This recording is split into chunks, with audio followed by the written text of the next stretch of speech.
আল্লাহ পাক বলেন মিনহা খলাকনাকুম, বান্দা তোকে এই মাটি দ্বারা সৃষ্টি করা হয়েছে। অফিহা নুঈদুকুম, তোরে আবার পুনরায় মাটিতে রেখে গেলাম। ওয়া মিনহা নুখরিজুকুম তারাতান উখরা, আল্লাহ পাক বলে আবার এই মাটি থেকে আমি আল্লাহ রাব্বুল আলামিন তোমাদেরকে জিন্দা করব। সুবহানাল্লাহ বলেন। মানুষকে কবরে রাখার সময় দোয়া পড়ি না আমরা? এই মাটি দ্বারা সৃষ্টি করা হয়েছে, পুনরায় আবার মাটিতে রেখে গেলাম। এই মাটি থেকে আবার আপনাকে আমাকে জিন্দা করবে কে? আল্লাহ পাক জিন্দা করবে, তাতে কোনো সন্দেহ আছে? সুতরাং মানুষ জন্মের আগে সব কি ছিল? মৃত্যু, মৃত্যুর পরে কি করছে? জিন্দা, জিন্দার পরে কি হবে? মৃত্যু, মৃত্যুর পর আবার কি হবে? জিন্দা।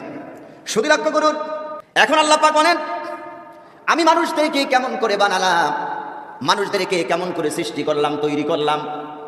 এই পৃথিবীতে মানুষ আসার আগে সবাই তো ছিল মৃত্যু। কোরআন থেকে জেনে নেই আল্লাহ পাক মানুষদেরকে কিভাবে বানালেন বা তৈরি করলেন।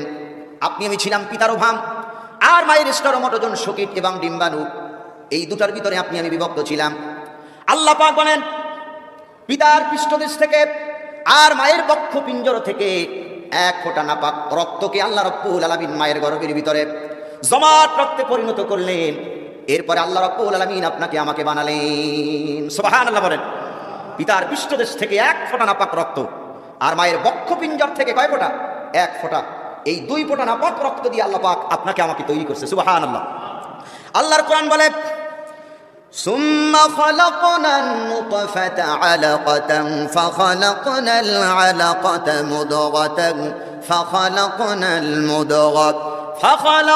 المضغة عظاما فكسونا العظام لحما ثم أنشأناه خلقا آخر فتبارك الله أحسن الخالقين।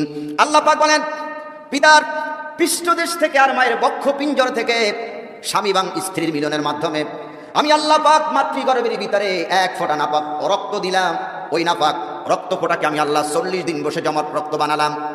এরপরে 40 দিন বসে ওই জমাট রক্তকে আমি আল্লাহ পাক গোস্তের আকারে বানালাম।